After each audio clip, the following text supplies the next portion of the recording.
بسم اللہ الرحمن الرحیم۔ السلام علیکم ناظرین، ویلکم ٹو مائی چینل خواب اور تعبیر۔ ناظرین، خواب اور تعبیر کے اس چینل میں حکایات کے سلسلے میں آج جو میں حکایت پیش کروں گی وہ ہے حضرت عزرائیل علیہ السلام کے دل میں رحم آنا۔ ایک دفعہ اللہ عز و جل نے حضرت عزرائیل علیہ السلام سے پوچھا کہ تجھے کسی کی جان قبض کرتے وقت کبھی رحم بھی آیا؟ حضرت عزرائیل علیہ السلام نے عرض کیا کہ الہی، میرا ہر ایک کی روح قبض کرتے وقت دل دکھتا ہے، مگر تیرے حکم کی سرتابی کی مجال کہاں؟ ہاں، ایک واقعہ ایسا گزرا ہے جس کا دکھ میں ابھی تک نہیں بھلا سکا۔ وہ غم ایسا ہے جو تنہائی میں بھی میرے ساتھ رہتا ہے۔ ایک جہاز سمندر میں سفر کر رہا تھا، وہ تیرے حکم سے ایک بھنور میں پھنس گیا۔ اس طرح تھوڑی دیر بعد وہ جہاز تباہ و برباد ہو گیا۔ جہاز میں سوار کئی مرد و زن غرق ہو گئے۔ جو مسافر بچے ان میں ایک ماں تھی، دوسرا اس کا نوزائیدہ بچہ، جو تباہ شدہ جہاز کے ایک تختے پر سمندر کی لہروں میں تیرے رحم و کرم پر بہے جا رہے تھے۔ تیز ہوا نے انہیں آنن فانن سینکڑوں میل دور سمندر کے کنارے پہنچا دیا۔ میں ماں اور بیٹے کے بچ جانے پر بہت خوش ہوا۔ اسی لمحے تیرا حکم ہوا، ماں کی روح قبض کر لو۔ میں نے مولا کریم تیرا حکم کی تعمیل کی باری تالا۔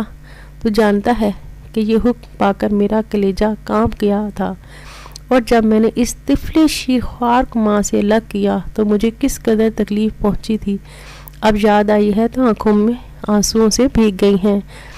پھر حکم الہی ہوا کہ کیا تجھے پتہ ہے کہ بعد میں وہ بچہ کہاں اور کس طرح پرورش پاتا رہا؟ عزرائیل علیہ السلام نے عرض کیا، اللہ تعالیٰ عالم غیب سے ظاہر اور باطن اسی پر عیاں ہیں۔ اللہ عز و جل نے فرمایا، ہم نے موج سمندر کو حکم دیا کہ اس لاوارث بچے کو اٹھا کر ساحل پر ڈال دے۔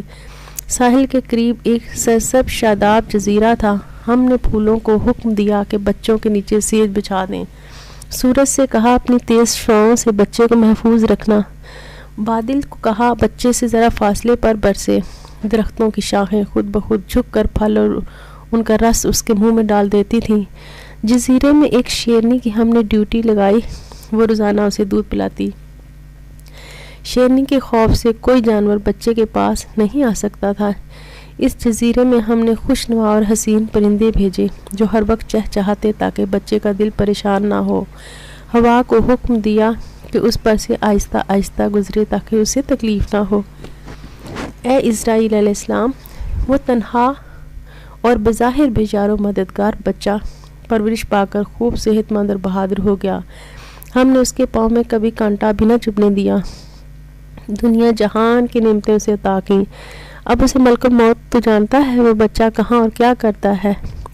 ایک بادشاہ شکار کھیلتے ہوئے ادھر آ نکلا۔ وہ خوبصورت صحت مند بچے کو دیکھ کر بہت خوش ہوا، اسے اٹھا کر اپنے محل میں لے گیا۔ اس کے ہاں کوئی اولاد نہ تھی، انہوں نے اسے اپنا بیٹا بنا لیا۔ بادشاہ کے مرنے کے بعد وہ اکیلا تاج و تخت کا مالک بن گیا۔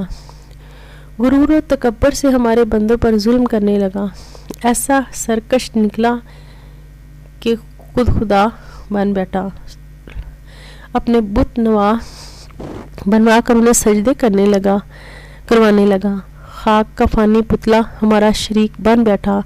آخر ہم نے اس کی بہتری کے لیے اپنے خلیل ابراہیم علیہ السلام کو اس کے پاس بھیجا، اس ظالم نے ہمارے پیارے کو بھی آگ میں پھینک دیا۔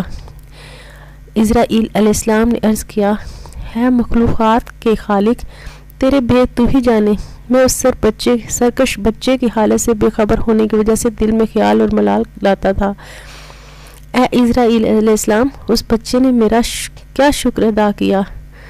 دوسروں کے لیے تو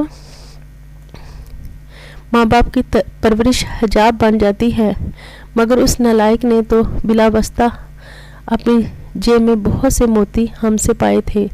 وہ بچہ نمرود بن کر اس وقت ایک بڑے بادشاہ کا ملک کا بادشاہ ہے، اور اسی نے میرے خلیل حضرت ابراہیم علیہ السلام کو آگ کے الاؤ میں جھونکا ہے، اور اب خدائی کا دعویٰ کر کے لوگوں کو میری راہ سے ہٹاتا ہے اور حکم نہ ماننے والوں کو سخت سزا دیتا ہے۔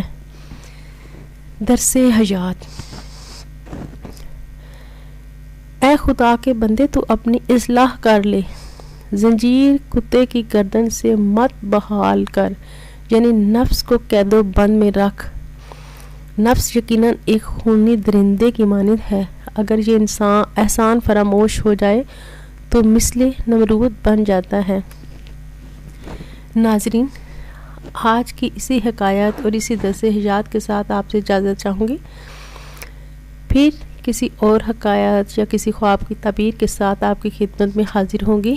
ناظرین، اگر آپ کو میری ویڈیوز پسند آ رہی ہیں تو پلیز میرے چینل کو سبسکرائب کیجیے گا اور ویڈیو کے نیچے لائک کے آپشن کو کلک کرنا نہ بھولیے گا، تاکہ